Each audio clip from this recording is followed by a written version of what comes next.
You're tuning into Black and White Sports on YouTube. The no-holds-barred truth on sports.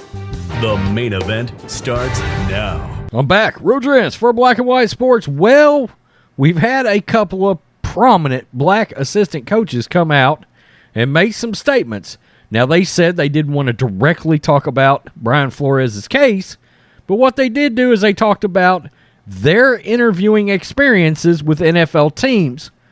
And their experiences can't seem to be any more different than what Brian Flores is trying to portray. He really threw the Denver Broncos under the bus. He really threw the Miami Dolphins under the bus. Now, by now you've watched another video I did where I said things look real loose in his allegations against like the Broncos and the Dolphins. Now, the Giants thing looks bad. If they knew they were going to hire Brian Daboll and going into that interview 3 days ahead before the interview, then to me that has nothing to do with Brian Flores being a black coach, except it makes the Rooney Rule look like a complete sham. We've all thought it was a sham for a while. And, look, it's window dressing, okay? I mean, it's corporate interest window dressing for the sake of wokeness. That's all the Rooney Rule has ever been.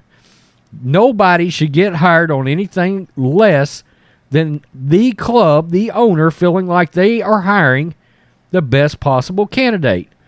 Do I think Brian Flores lost his job in Miami due to the fact he was black? No. I mean, just because Stephen Ross wanted to tank and gave bonuses for tanking, and Flores didn't agree with that, that's not a black-white issue.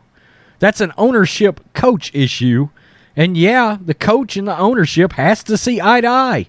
That's a thing. By the way, again, the general manager in Miami is black. And Peter King come out and said it today. Brian Flores will probably never get another coaching job again after he has taken these steps. So, let's get to some comments made from Deuce McAllister and Aaron Glenn, because they both have interviewed for head coaching jobs just recently, and they shared their experiences. And it seems their experiences are a lot different than what Brian Flores is trying to portray right now. Two prominent Detroit Lion assistants said they have not experienced the discrimination former Miami Dolphins head coach Brian Flores alleged in an explosive lawsuit against the NFL and three of its teams Tuesday. Flores alleged in a proposed class action suit filed in Manhattan federal court that the league exhibits widespread racism in its current hiring policies, and that he was a victim of such behavior by the Dolphins, the Broncos, and the Giants. Flores was fired after 3 seasons as the Dolphins coach in January and was passed over jobs in 2019 with Denver and New York this winter. In his suit, he called the interview with the Giants a sham, designed to satisfy the NFL's Rooney Rule, which requires teams to interview minority candidates for top jobs. Well, the existence of the rule itself is a joke. I mean, come on. And there's always been black head coaches in the league. I mean, it just doesn't make any sense. Lions defensive coordinator Aaron Glenn, who interviewed with the New York Jets and Broncos the past 2 seasons, and who is scheduled to interview with the Saints on Wednesday, and assistant head coach Deuce Staley, who interviewed last season with the Eagles, were told of Flores' lawsuit after coaching the American team in the Senior Bowl on Tuesday. Both said they were just hearing of the suit, did not want to comment on the specifics, but said their interview experiences have been sincere. Quote, "I just know that when I've had a chance to interview, it was awesome," said Staley. "Awesome experience for me just to be able to sit in that and go through the process. So I can only speak about my situation and what I've been through." Staley, who played for the Eagles and was a longtime assistant with the team when he interviewed their last winter, said he did not feel like he was passed over for other chances in the league. "No, I'm not going to say that," he said. "I know that everything that was done in Philadelphia when I was there, it was fair. It was an awesome opportunity. I took advantage of it. I learned from it. And if I had to do it all over again, I'd do it all over again. Glenn, who played for the Jets and was an assistant coach and player with the Saints, said he had similar positive experiences in all of his interviews.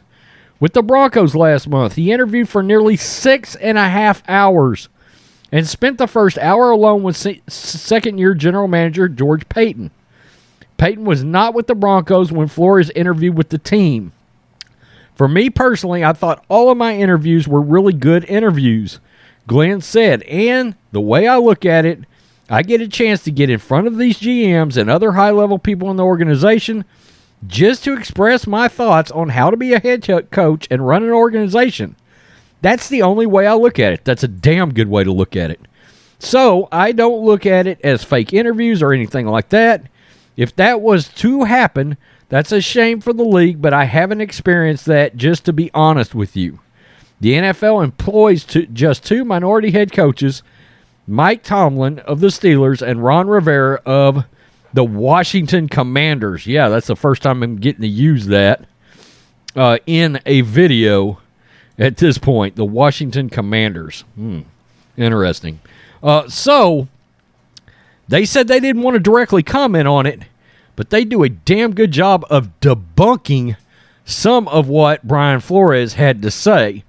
Now, look, should the Giants have done better when scheduling their Rooney Rule interview?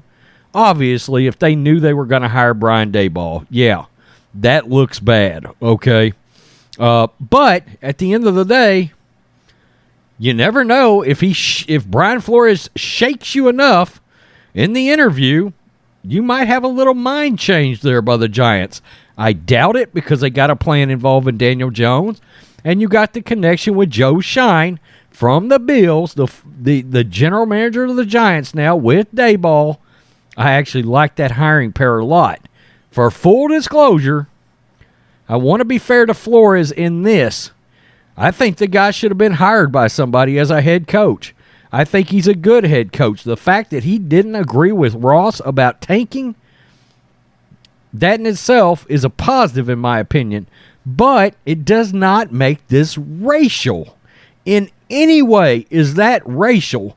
That means you had a difference of opinion when it came to winning and losing philosophies. Now, it makes Stephen Ross look like shit for not wanting to win if the allegations are true.